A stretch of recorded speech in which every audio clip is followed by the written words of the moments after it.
How to create an event on Facebook page. First, open the Facebook app. On the home screen, tap the profile icon at the top. Now, switch to your business page. Next, you are on your page now.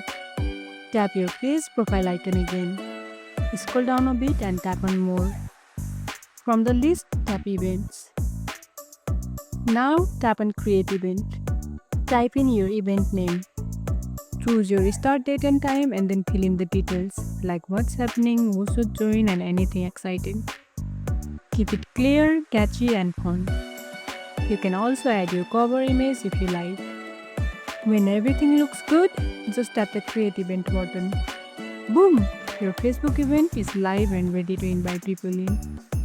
And that's it. You just created an event on Facebook business page.